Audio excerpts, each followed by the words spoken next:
A version of this story appears in CNN's Impeachment Watch newsletter.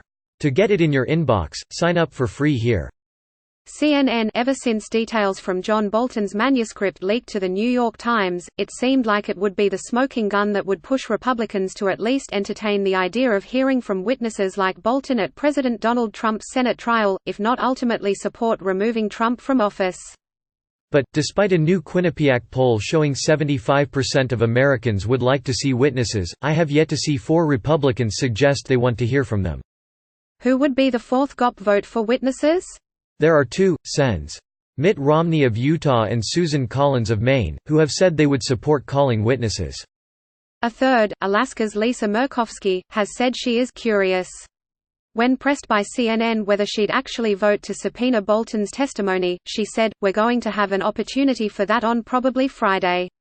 Read more. Close dialogue. Sign up for CNN's Meanwhile in America, a daily analysis of U.S. politics for global readers.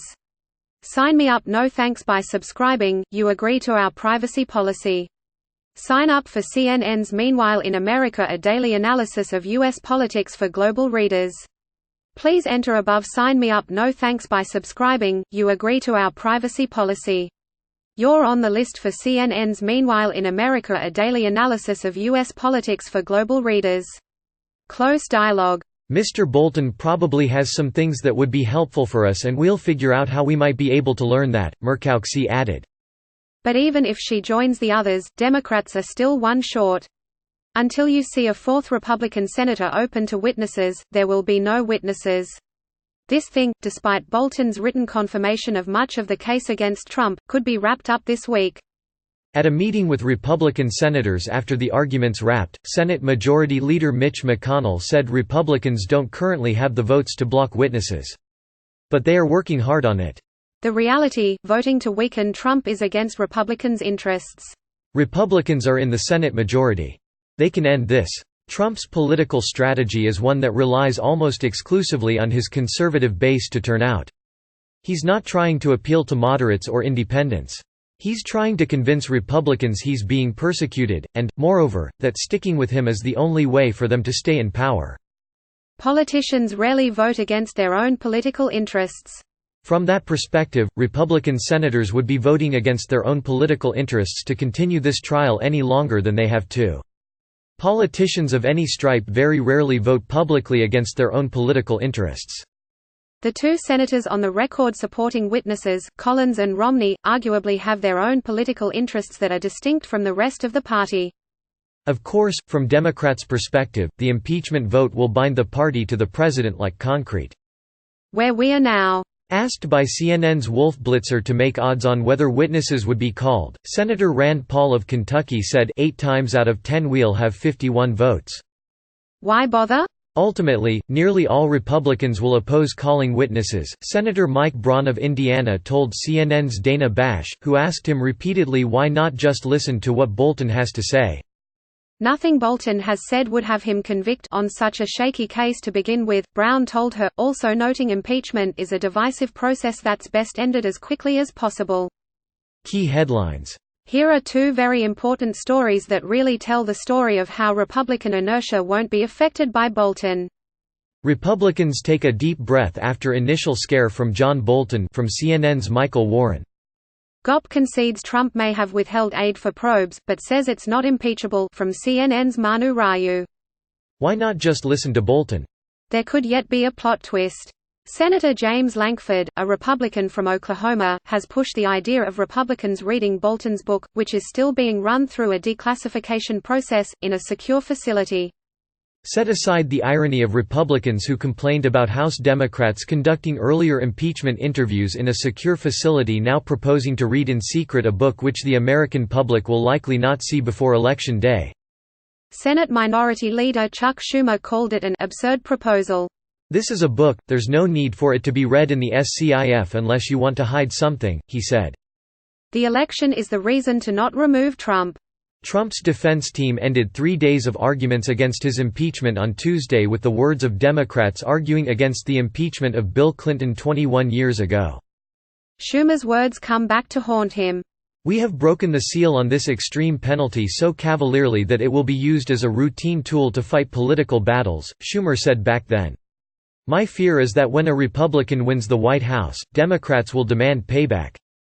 White House counsel Pat Cipollone looked in Schumer's direction and said those comments were right and prescient.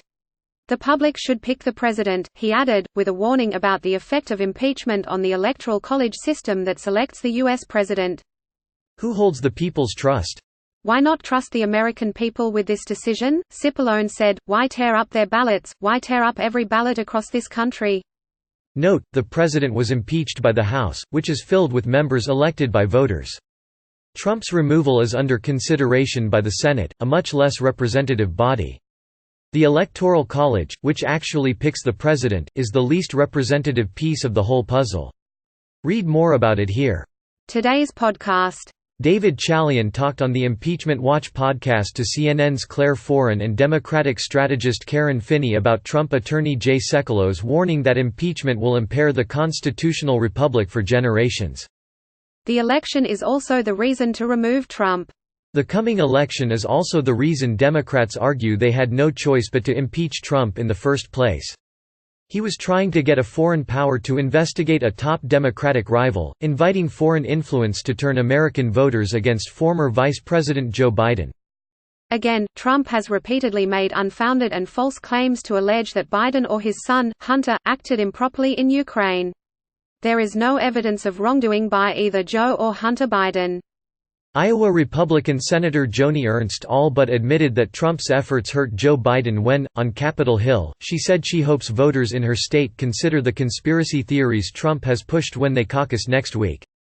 It's impossible to assess what, if any, impact the impeachment has had on Biden, but his son was a focus of the Republicans' impeachment rebuttal Monday.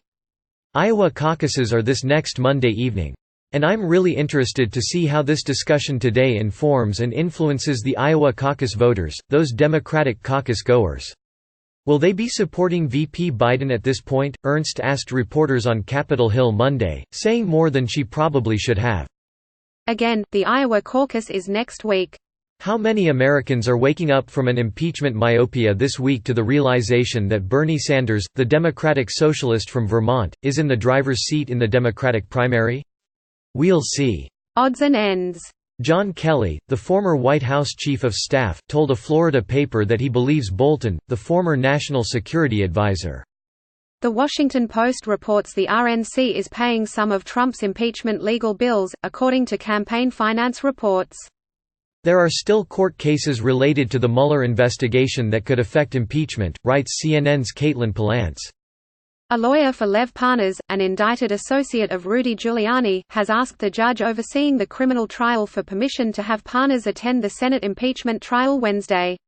He got tickets from Schumer, reports CNN's Kara Scannell. Coming next, Question Time. The trial resumes Wednesday at 1 p.m. Eastern Time with an opportunity for senators to ask questions of impeachment managers and Trump's defenders over 2 days. Senators, who aren't allowed to speak during the trial, will submit queries in writing on cards submitted to Chief Justice John Roberts.